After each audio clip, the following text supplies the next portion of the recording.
നമ്മുടെ ദീപാവലി സ്വീറ്റ്സൊക്കെ കഴിച്ചതിന് ശേഷം ആദിലെ നൂറയും അതേപോലെ അനുമോളും കൂടി ഇവിടെ ഒരു കൗച്ചിൽ വന്ന് കിടക്കുകയാണ്. നമ്മുടെ ഷാനവാസ് അടുത്തിരിപ്പുണ്ട്. ഇവർ വറി ചെയ്യുന്നത് നമ്മുടെ നോമിനേഷൻ കാര്യത്തെക്കുറിച്ച് ഓർത്തിട്ടാണ്. എല്ലാവരുടെ മനസ്സിലൊരു പേടിയൊക്കെ ഉണ്ട്. അപ്പോൾ ഇങ്ങനെ നൈസായിട്ടിരുന്ന് പറയുന്നുണ്ട്. അനുമോൾ ചോദിക്കുകയാണ്, എല്ലാവരും കൂടെ ഒരു 2 പേരെ മാത്രം നോമിനേറ്റ് ചെയ്താൽ എങ്ങനെ ഇരിക്കും, എന്തായിരിക്കും സംഭവിക്കുക എന്നൊക്കെ ചോദിക്കുന്നുണ്ട്. എല്ലാ ആൾക്കാരും ഒരാളുടെ അല്ലെങ്കിൽ 2 പേരുടെ പേര് എല്ലാവരും ഒരേപോലെ പറയുവാണെങ്കിൽ എന്തായിരിക്കും, അങ്ങനെയൊക്കെ നടക്കാൻ സാധ്യതയുണ്ട് എന്നൊക്കെ അനുമോൾ പറയുന്നു. അപ്പോൾ നൂറ പറയാണ്, നമുക്കൊരു ഷോക്ക് ആവരുത്, നമ്മൾ ഇപ്പോഴേ പ്രിപ്പയർ ചെയ്തുകൊണ്ടിരിക്കണം, നമ്മുടെ പേര് വരും എന്നുള്ള രീതിക്ക്. ആരെങ്കിലും നമ്മുടെ പേര് പറയാതിരിക്കത്തില്ല, അപ്പം നമ്മൾ അതിനുവേണ്ടി പ്രിപ്പയർ ചെയ്തിരിക്കണം എന്നുള്ള രീതിയിലൊക്കെ പറയുന്നുണ്ട്. അപ്പോൾ അതിലെയും ഷാനവാസൊക്കെ അതിങ്ങനെ കേട്ടോണ്ടിരിക്കുകയാണ്.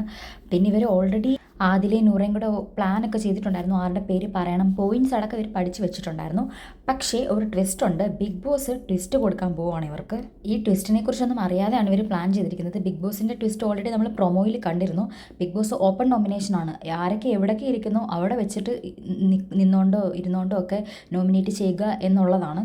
അപ്പം ഇത് അവരറിയാതെയാണ് ഇവർ പ്ലാനിങ് ഒക്കെ നടത്തിയിരിക്കുന്നത്. അപ്പം ഇങ്ങനെ ഒരു ഓപ്പൺ നോമിനേഷൻ ആകുമ്പം ഇങ്ങനെ ഓപ്പൺലി അക്ബറിൻ്റെയും നെവിൻ്റെയും ഒക്കെ പേര് പറയാൻ ഇവർക്ക് ഒരു പേടി വരുമോ? കാരണം നൂറയ്ക്ക് ആ ഒരു പ്രൊമോയിൽ ഇച്ചിരി പേടിയൊക്കെ കാണിക്കുന്നുണ്ടായിരുന്നു. ഇങ്ങനെ ഫ്രണ്ട്സായിട്ടൊക്കെ നടന്നിട്ട് പിന്നെയും അവരുടെ പേര് പറയുമ്പോൾ, പക്ഷേ അങ്ങോട്ടും ഇങ്ങോട്ടും പരസ്പരം നോമിനേറ്റ് ചെയ്യാതിരിക്കാൻ ഒരു ഓപ്ഷൻ ഇല്ല ഇവിടെ. ആരുടെയെങ്കിലും പേര് പറഞ്ഞേ പറ്റത്തുള്ളൂ. അപ്പോൾ നോമിനേഷന് വേണ്ടിയിട്ടുള്ള ബിഗ് ബോസിൻ്റെ അനൗൺസ്മെൻറ്റും ഇവരാരൊക്കെയാണ് നോമിനേറ്റ് ചെയ്യുന്നതെന്നുള്ളതിൻ്റെയൊക്കെ ലൈവ് അപ്ഡേറ്റ്സുമായിട്ട് ഉടനെ വരാം. അപ്പം ഇത് കാണുന്നവർ, ഇഷ്ടപ്പെടുന്നവർ ലൈക്ക് ചെയ്യുക, സബ്സ്ക്രൈബ് ചെയ്യുക, ഷെയർ ചെയ്യുക, കമൻറ്റ് ചെയ്യുക.